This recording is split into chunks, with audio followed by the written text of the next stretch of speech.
Reka mbasuhuze abakunzi bacu mudukurikiye muri mu nce zitandukanye z'igihugu.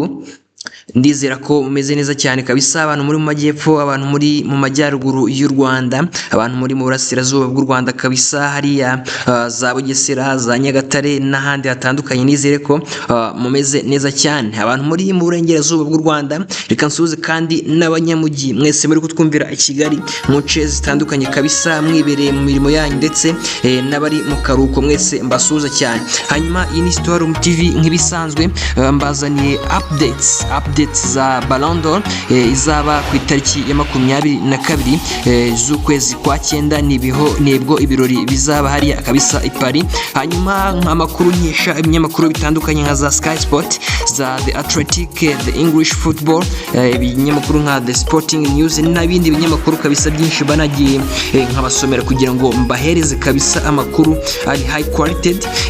Ni abakinnyi bagera kuri 30 bamaze kuba baba nomine muri Ballon d'Or ya 2025. Hanyuma ndakusaba kunkurikira kugira ngo kabisa wumve ko abakinnyi we expectinga cyangwa se bigendanye na statistics zabo muri uyu mwaka, of course wumve ko abo bakinnyi barimo we expectingaga. Hanyuma ndi kubera ko ari benshi ngiye kugenda babwira na statistics nkeya nkurikije uko nababonye kugira ngo ibintu bigende neza cyane kabisa. Hanyuma mu nkurikire, reka duhere kuri umujene witwa Jude Victor William Bellingham, akina muri equipe ya Real Madrid kabisa. Ni umukinnyi kabisa wagize uruhare rukomeye cyane kugira ngo equipe ya Real Madrid uyu mwaka igende igera ku bintu bigiye bitandukanye yagezeho, nubwo bitari byinshi cyane. Hanyuma uyu mujene yakinnye imikino zigera kuri 45, atsinda ibitego 9, atanga assist zigera kuri 12. Hanyuma dukomeze ku mwanya wa kabiri, yitwa Ousmane Dembele,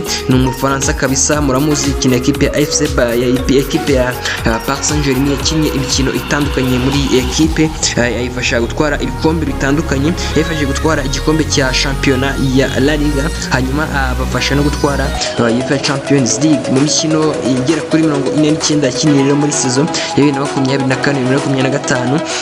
Yatsinze ibitego 33, atanga assist cyangwa se imipira ivamo ibitego igera kuri 13. Urumva ko ni umujene wafashije equipe ya Paris Saint-Germain kugera ko aho igeze ubu ngubu, akaba ari no mu bahabwa amahirwe yo gutwara Ballon d'Or kubera ko yagize performance nziza, yagize icyo twakita nko guhatana kwiza muri equipe ya Paris Saint-Germain. Equipe itwara ibikombe, ibyo bagenderaho byose muri Ballon d'Or nkeka ko abyujuje. Hanyuma undi mukinnyi yitwa Gianluigi Donnarumma, ni umutaliyani, yakina equipe ya Paris Saint-Germain, nawe ni umuzamu kabisa yagize performance nziza, imikino myinshi nkeka ko ane yose yarayikinnye. Equipe yakinnye muri uyu mwaka afite amasave kabisa y'ubwoko bwose, cyangwa se ni umujene wagize icyo twita performance nziza muri equipe. Undi mukinnyi uri muri Ballon d'Or nomine yitwa Desire Doué, umufaransa, akina equipe ya Paris Saint-Germain, nawe ni umupeti muto cyane kabisa, wagize performance nziza muri uyu mwaka. Mu mikino igera kuri 53 yakinnye, yatsinzemo ibitego bigera kuri 13, atangamo assist 15. Hanyuma twihute cyane, yitwa Denzel Dumfries, ni umunya-Netherlands, akina ikipe ya International de Milano. Murabizi ko ageze kuri finali ya UEFA Champions League muri uyu mwaka. Hanyuma nagize performance nziza nawe muri uyu mwaka, no defenseur yakoze byinshi, so yagize performance nziza. Hanyuma undi mukinnyi uri muri iyi nomine cyangwa se muri Ballon d'Or yitwa Serhou Guirassy, ni umunya-Guinea, akina ikipe ya Borussia Dortmund. Hanyuma nawe yagize performance nziza. Yitwa Victor Gyökeres, umunya-Sweden, yakinaga ikipe ya Sporting mu mwaka ushize. ngira ngo abantu barizi ko equipe ya Arsenal yamaze kuba imwibikaho kabisa, nawe yagize performance nziza. Hanyuma twihuta cyane ku mwanya munani, yitwa Erling Braut Haaland, yakinnye imikino igera kuri 40 irenga muri equipe ya Manchester City, hanyuma aza kuba ayitsindira ibitego 30 muri competition zose, hanyuma atanga assist zigera ku 10. Hanyuma undi mukinnyi wabaye nomine yitwa Achraf Hakimi, ni umunyamaroke umuhanga cyane kabisa, ngiye nakunze, ni umudefenseur ukina ku ruhande rw'iburyo kabisa kuri gatatu, yagize performance nziza muri equipe ya Paris Saint-Germain kabisa umwaka ushize, yagize icyo nakita nko guhozaho, yakinnye imikino myinshi agenda afasha equipe ya FC Paris Saint-Germain kuba yagira gute yatwara ibikombe bigiye bitandukanye. Hanyuma ku mwanya wa 10 yitwa Harry Kane, ni umwongereza akina ikipe ya Bayern Dominique, ni umwataka kabisa, yakinnye imikino myinshi itandukanye muri equipe ya Bayern Dominique muri uyu mwaka, atsinda ibitego nawe birenga 20, atanga n'ama assist kabisa. Ku mwanya wa 11 yitwa Khvicha Kvaratskhelia, ni umunya Georgia yakiniraga equipe ya Paris Saint-Germain, nawe yakinnye kabisa, yagize performance nziza kabisa muri umwaka ushize, yakinnye mu makipe abiri, yakinnye muri Napoli ndetse equipe ya Paris Saint-Germain iza kuba amwibikaho arabakinira, agira performance nziza nawe yabaye nominated.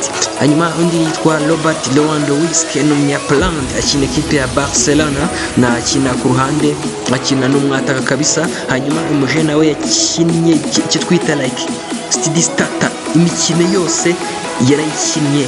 Okay, ntabwo yakinnye imikino yose ariko nyine like ni umukinnyi wahozagaho, yatsinze ibitego bigera kuri 25 birenga muri equipe ya Barcelona.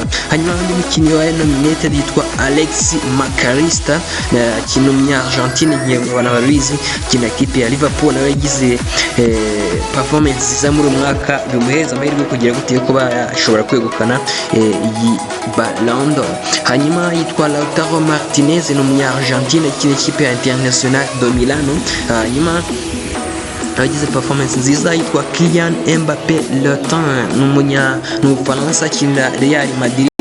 Reka mbarebere kabisa ese afite stats cyangwa se statistics zingana zite. Uyu mujene witwa Kylian Mbappé Leton mu mikino igera kuri kambarebere kabisa igera kuri 64 yakinnye, yatsinze ibitego 45, atangana assist 6 kabisa mu mikino yose, nawe umuhereza amahirwe yo kugira gute yo kuba yakegukana iyi Ballon d'Or. Hanyuma undi mukinnyi yitwa Scott McTominay, ni umunya Scotland, akina ikipe ya Napoli, nawe yagize performance nziza mu mikino irenga 40 yakinnye muri Serie A n'ibindi bikombe, yatsinzemo ibitego bigera kuri 16. Hanyuma undi mukinnyi yitwa Nuno Mendes, ni umunya Portugal, akina ikipe ya Paris Saint-Germain, akina inyuma kabisa kuri kabiri, yitwa Nuno Mendes, nawe yagize performance nziza. Undi mukinnyi yitwa João Neves, ni umunya Portugal, akina ikipe ya Paris Saint-Germain, nawe ni umu midfielder, yagize performance nziza cyane kabisa. Hanyuma ku mwanya 19 na okay, uko ndi kubavuga ntabwo ariko bakurikiranye, nuko like muri oda ngiye nabahaye uyu munsi niko nabanditse, ariko ntabwo ariko bakurikiranye. Hanyuma yitwa Michael Olise, ni umufaransa, akina ikipe ya Bayern Dominique, ni umwinga kabisa machachari, ashobora no gukina muri midfield. Hanyuma umuje nawe yagize performance nziza cyane kabisa muri equipe ya Bayern Dominique. Hanyuma ku mwanya 20 cyangwa se uko nabashyize nabanditse hano, uyu muje yitwa Cole Palmer, ni umwongereza, akina ikipe ya Chelsea, nawe yabaye nominated. Mwanya 21 hano uwo mfite umukinnyi wa 21 yitwa Pedri, ni umunya Espagne, ukina Barcelona. Hanyuma mwanya 22 yitwa Rafinha, reka turebe kabisa Rafinha umujene wagize performance nziza, ashobora no kuza mu bakinnyi byibura 5 bashobora kuba expected kuba bagira gute bakegukana iyi Ballon d'Or bigendanye na performance yagize, afasha equipe ya FC Barcelona gutwara igikombe cya shampiyona. Hanyuma akiniye equipe ya FC Barcelona imikino igera kuri 60, hanyuma aza kuba agira gute, aza kuba atsinda mu bitego 34, assist 22. So ni performance nziza ku mukinnyi nk'uyu nguyu, rero ni bimuhereza amahirwe kugira gute kuba yagira gute yatwara Ballon d'Or. Afite hat-trick, yatsinze penalty 2, so afite statistique nziza kabisa, ni umujene kabisa uhabwa amahirwe cyane. undi mukinnyi wabaye nomine yitwa Declan Rice, ni umwongereza akina ekipe ya Arsenal, akina hagati mu kibuga, abantu baramuzi kabisa. Undi mukinnyi yitwa Fabian Ruiz, ni umunya Espagne, akina ekipe ya Paris Saint-Germain. Hanyuma undi mukinnyi wabaye nominated yitwa Mohamed Salah, uyu nguyu arayitwara kabisa ewana, in the point of view yanjye kabisa, umujene ni Ballon d'Or ko yagize performance nziza. Reba ngo yatsinze ibitego bigera kuri 32 ramba, hanyuma atanga assist 23. Okay, nubwo ekipe ya Liverpool itigeze twara UEFA Champions League, ariko ashobora kuba ari mu banyamahirwe kabisa ba mbere, nko muri batatu ba mbere cyangwa babiri bahabwa amahirwe yo kwegukana iyi Ballon d'Or. Ni umunya Egypt rero kabisa, mujene muzima cyane. Hanyuma undi mukinnyi hano mfite yitwa Virgil van Dijk, ni umunya Netherlands, akina ikipe ya Liverpool de Cox, ni umudefenseur kabisa wagize performance nziza cyane kabisa, wari utwaye defense ya ekipe ya Liverpool muri uyu mwaka kabisa, babafasha ko bagiye gute bakegukana igikombe. Undi mukinnyi hano mfite yitwa Vinicius Junior, ni umunya Brazil, akina ikipe ya Real Madrid. Vini afite statistique zimeze zite muri rusange? Kankurebere kabisa umujene witwa Vinicius Junior.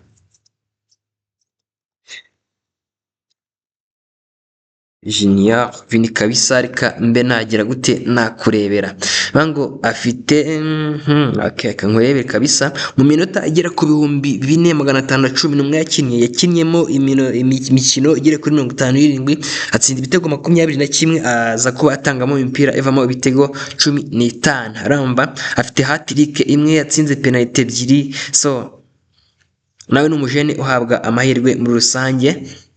Ariko nibutsa abakunzi bacu kabisa, manuka ukore subscribe, ukore like, ukore comment kabisa, umbwire ese urumva ari nde uzatwara i Ballon d'Or, hanyuma sharinga na bagenzi bawe kabisa kugira ngo ibintu bigende neza cyane.